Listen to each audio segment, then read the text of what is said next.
Warahmatullahi wabarakatuh. Jumpa lagi dengan aku di Jurga Official. Terima kasih untuk kalian yang sudah bersedia mengeklik video aku. Aku ucapkan juga banyak terima kasih untuk kalian yang sudah bersedia like, komen, dan subscribe di channel YouTubeku ini.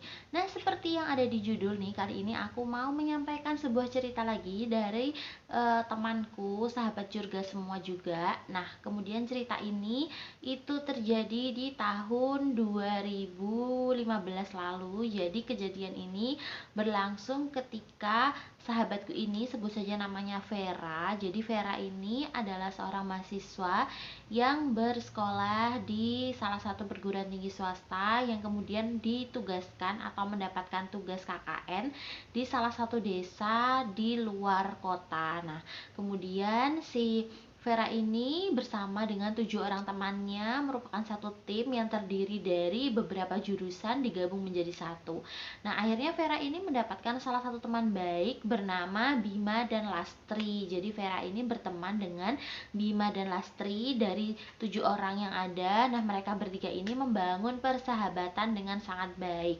Nah, pada saat itu si Vera, Bima dan Lastri memutuskan untuk secara bersama-sama mereka kompak untuk mempersiapkan apa saja yang akan mereka bawa ketika KKN nanti. Nah, kemudian selama proses mempersiapkan kegiatan KKN, si Vera dan Lastri selalu tidur dalam satu kos yang sama dan mereka bercerita-cerita bahwasanya banyak nih cerita-cerita yang menyampaikan atau didengar mereka itu katanya ketika KKN itu pasti nanti ada sesuatu yang mistis atau sesuatu yang mengerikan. Tapi si Vera ini menyangkal bahwasanya ya mungkin itu hanya beberapa orang yang ngalamin, tapi semoga kita enggak, kan kita ditempatkan di desa yang bisa dibilang juga enggak jauh dari pusat kota, bukan di desa yang pelosok. Nah, kemudian si Lastri mengatakan, oh iya juga ya. Nah, kemudian Lastri meyakini perkataan Vera karena dirasa memang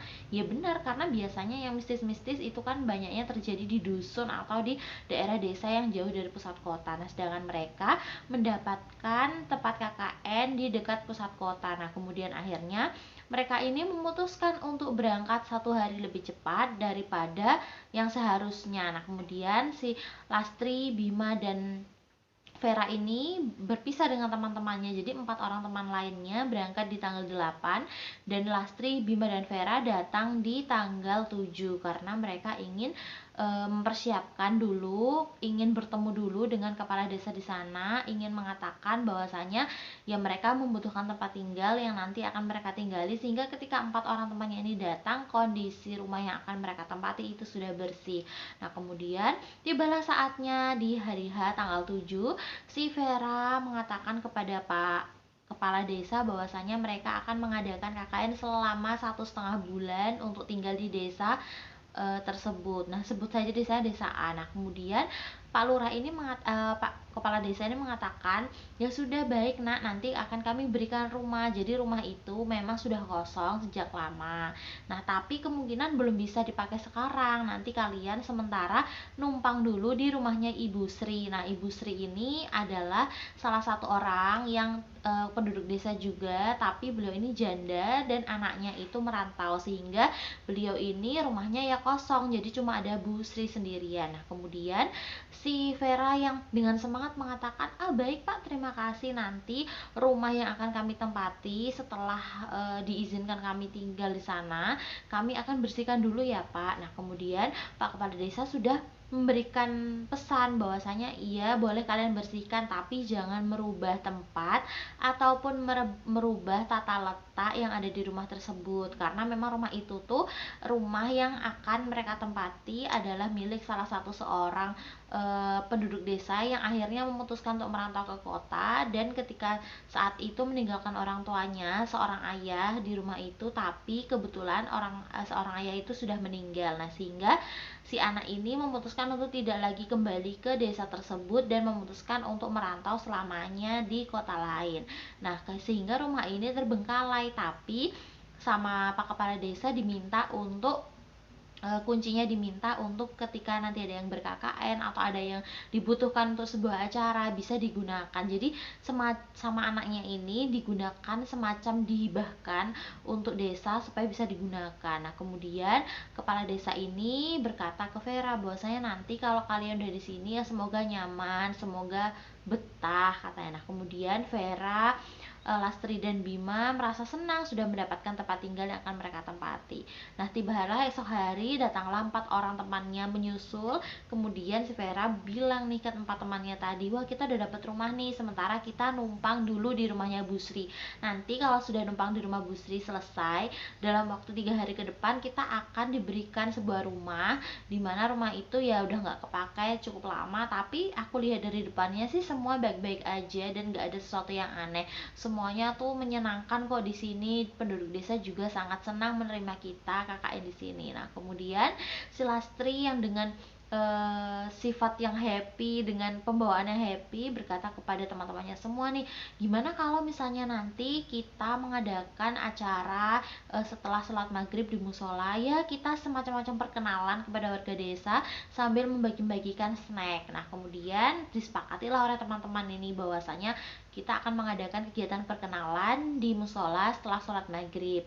Nah, kemudian setelah sholat maghrib selesai dan berlangsung, akhirnya Bima yang membuka acara tersebut didampingi oleh Pak RT dan juga kepala desa. Nah, kemudian setelah itu si Lastri merasa, wah kayaknya nih warga desa nih welcome dengan kita dan sangat senang. Hingga akhirnya tercetuslah dari mulut seorang warga desa yang mengatakan bahwasanya, Mbak, Mas, bagaimana kalau kalian membuat program yang bisa memajukan desa kami? Salah satunya itu di desa kami itu ada salah satu lahan yang dia itu tidak terpakai lama, dan kami juga bingung mau menggunakan lahan itu untuk apa, karena lahan itu sudah digunakan untuk tanam menanam, bercocok tanam, mulai dari tanaman singkong, tanaman kacang, tapi tidak ada yang berhasil.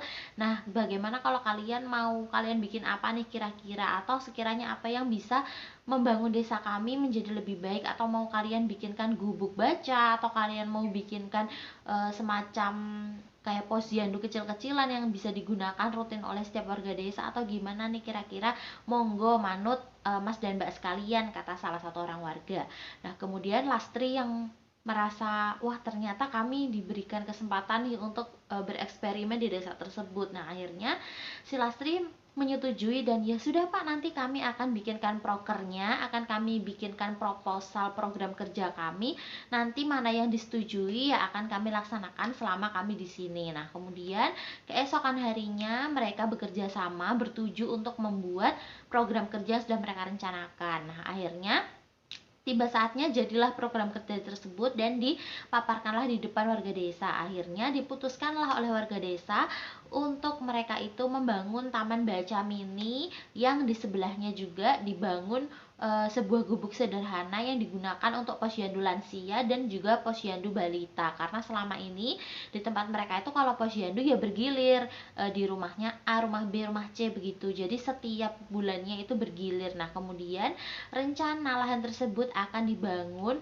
semi gubuk, jadi separohnya itu adalah bangunan, nah kemudian separohnya adalah gubuk, karena mengingat dana dan juga mengingat kerja mereka di situ tidak lama, hanya 1,5 bulan. Akhirnya mereka memutuskan untuk membangun semi gubuk di lahan tersebut. Nah, setelah itu si Vera yang merasa program mereka akan berjalan lancar menemui Pak Kepala Desa. Nah, Pak Kepala Desa yang berkata, wah kami juga baru mau nemuin kalian loh. Jadi begini Mbak, kami dulu ya yang menyampaikan bahwasanya di desa ini kan ada lahan tuh yang mau kalian gunakan untuk program kerja. Nah, nanti kalau kalian mau bangun sesuatu di situ, kita minta izin dulu ya. Nah, kemudian Vera nih kaget, minta izin dulu sama siapa katanya. Ya kalian minta izin kepada sesepuh di desa ini. Jadi kita ini di sini punya sesepuh, di mana sesepuh itu yang dituakan, dan kemudian ketika kita akan melakukan sesuatu, kita harus minta izin ke sesepuh ini. Nah, sesepuh ini biasanya kami panggil dengan sebutan Aba, Aba Sepuh. Nah, kemudian si Vera yang mengatakan, oh iya Pak, nanti kami akan minta izin ke Abah Sepuh, tinggal ditunjukkan saja lokasinya di mana, rumahnya di mana, nanti akan kami kunjungi dan kami sekalian bersilaturahmi dan berkenalan dengan Abah Sepuh. Nah kemudian si Pak Kepala Desa yang merasa senang bahwa perlakuan mahasiswanya ini sangat-sangat menyenangkan, sehingga merasa wah ini kayaknya program akan berhasil dan berjalan dengan lancar. Nah kemudian sesampainya di rumah Abah Sepuh langsung mengatakan, boleh kalian bangun apapun yang mau kalian buat di sana, asal jangan melanggar satu hal, jangan melewati batas yang berwarna merah yang sudah ada di sana. Jadi di sana nanti ada batas patok berwarna merah, jangan kalian melewati batas itu.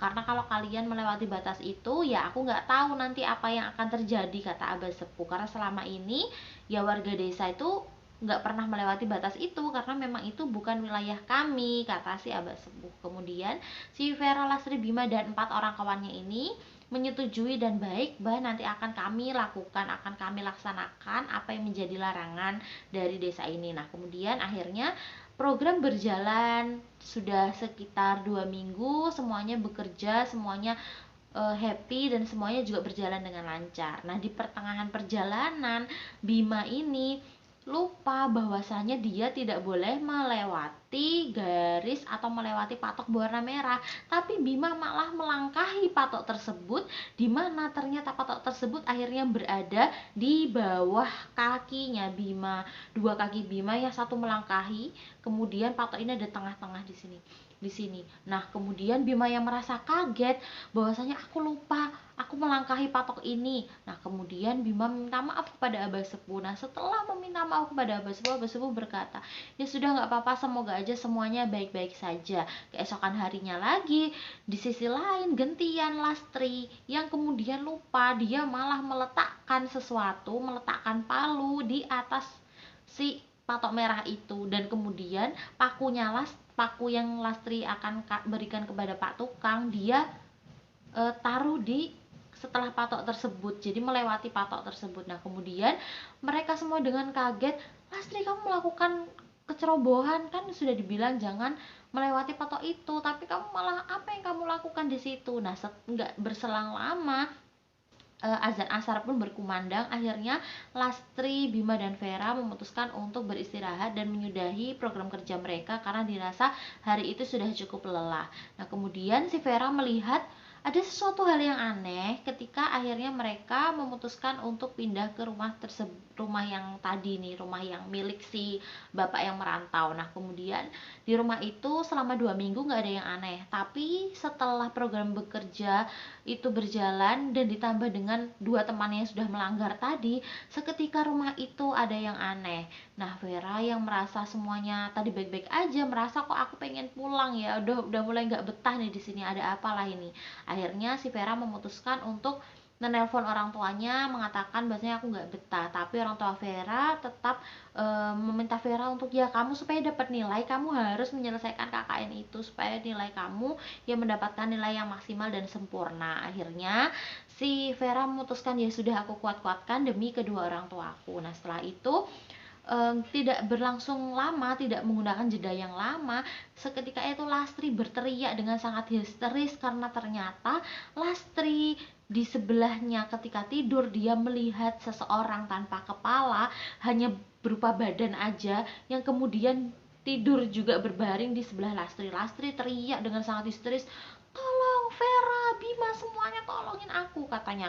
Dengan kaget akhirnya si Lastri dibangunkan oleh Vera, dibantu oleh Vera dan diberikan air putih. Kemudian berceritalah Lastri, aku melihat seseorang tanpa kepala duduk bersandar di tempat tidur sebelah sini, katanya. Ketika aku tidur, aku terbangun, aku melihat dia, dan seketika aku teriak, aku melihat dia juga menghilang pada saat itu. Nah kemudian Bima yang merasa itu tidak benar karena Bima adalah seseorang yang tidak percaya akan hal gaib. Akhirnya Bima merasakan, itu cuma apa sih, kamu menghalu Lastri, katanya. Nah Lastri yang tidak terima dikatakan Bima menghalu memutuskan untuk pergi dari rumah tersebut dan akhirnya memutuskan untuk tidur di tempat awal, yaitu tempatnya Ibu Sri. Nah kemudian setelah itu pada malam harinya gantian Bima yang mengalami teror oleh si manusia tanpa kepala ini. Jadi makhluk goib ini tanpa kepala mendatangi Bima saat Bima di sumur hendak mandi. Dia berdiri tepat di depan Bima, yang kemudian Bima langsung juga berteriak, dan akhirnya Vera keluar dan mengatakan, kamu kenapa teriak-teriak, ini udah malam loh, kamu mau mandi-mandi aja, gak usah bikin sensasi, kata si Vera. Tapi ternyata si Bima berkata, aku tadi melihat apa yang Lastri lihat, ternyata yang Lastri katakan adalah benar. Vera yang mulai panik karena dua orang temannya ini diteror, akhirnya merasa, wah ini kayaknya ada yang nggak benar. Akhirnya Lastri cepat-cepat menenteng tas, kemudian menghubungi Pak Kepala Desa. Akhirnya Pak Kepala Desa meminta bantuan kepada Abah Sepuh untuk, ini kenapa nih anak-anak kok diganggu. Nah kemudian Abah Sepuh yang merasa ini juga sudah tidak beres, karena Abah Sepuh juga merasakan ada getaran-getaran mistis dan makhluk gaib di sekitaran tempat mahasiswa itu KKN. Nah kemudian si Abah Sepuh ini menggunakan media bunga dan juga menggunakan media berbagai macam jajan pasar dan lainnya, akhirnya mengadakanlah pertemuan dengan si makhluk gaib yang mengganggu atau meneror. Nah kemudian makhluk gaib tanpa kepala ini akhirnya datang. Nah ketika datang tiba-tiba Vera juga bisa melihat sosok tersebut dengan sangat jelas, dan akhirnya Vera juga dengan kaget dan sambil berzikir dalam hatinya dengan penuh ketakutan, dia memegang Ibu Sri yang ternyata juga ada di sebelahnya, memegang erat, dan kemudian Bu Sri berkata, nggak apa-apa Nduk, dia itu memang sesepuhnya desa ini. Jadi sebelum Abah Sepuh, dialah yang menjadi sesepuh di sini. Usianya sudah sekitar 133 tahun dan beliau baru wafat di usia yang 133 tahun tersebut. Jadi kamu gak usah khawatir.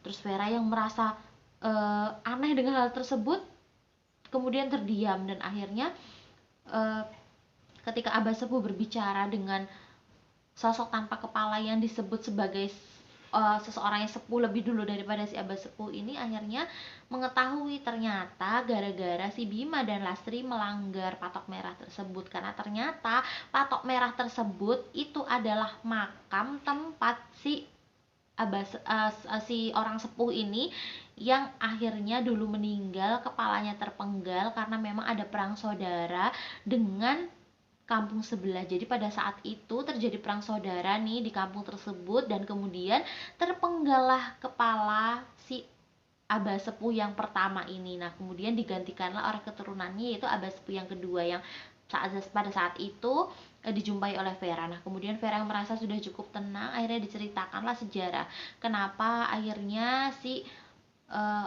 orang sepuh atau Abah Sepuh yang pertama ini bisa meninggal tanpa kepala, dan dia tidak ingin makamnya itu dilangkahi, karena memang orang zaman dulu itu memiliki pantangan bahwasanya ketika orang yang sakti, orang yang mengolah kesaktian itu bisa meninggal dan akhirnya makamnya dilompati, maka dia akan hidup lagi, atau dalam artian akan menghantui. Jadi arwahnya itu akan menghantui orang yang melompati itu. Jadi itu memang tidak boleh dilompati dan harus disakralkan. Akhirnya setelah kejadian itu si Vera memiliki ide bahwasanya bagaimana jika makam tersebut ya kita bikin makam aja. Ya tentunya dengan persetujuan dari Abah Sepuh yang pertama. Bagaimana kalau beliau setuju, ya kita bikinkan makam aja sehingga orang tahu bahwasanya memang itu adalah sebuah makam yang ya mungkin bisa dikeramatkan di desa ini. Nah akhirnya program kerja mereka berbalik arah menjadi program pembuatan pemakaman dari si Abah Sepuh yang pertama ini. Nah kemudian setelah itu Vera berusaha berkomunikasi dengan Abah Sepuh yang pertama dan dibantu dengan Abah Sepuh yang kedua supaya bisa membangun makam ini dengan lancar, dengan baik, dan akhirnya program KKN mereka 1,5 bulan selesai. Akhirnya mereka juga kembali ke kampus masing-masing dan juga kembali ke rumah masing-masing dengan selamat, dengan program kerja yang tentunya juga sudah selesai. Nah mungkin cukup sekian nih sahabat semua cerita dari aku tentang pengalaman dari KKN si Vera, Lastri, dan Bima ini selama mereka melaksanakan program KKN. Nah pesan dari aku nih, semoga kita semua bisa menghargai tempat, menghargai makhluk gaib, menghargai adat dan budaya, dimana ya adat itu sudah ada lebih dulu daripada kita ketika di situ. Semoga kita bisa menghargai dan kita bisa senantiasa tunduk dan istilahnya menghormati semua yang sudah ditetapkan diterapkan atau sudah dibangun di kampung ataupun di suatu tempat. Nah, mungkin cukup sekian video dari aku, Mama Dumpling pamit. Assalamualaikum warahmatullahi wabarakatuh.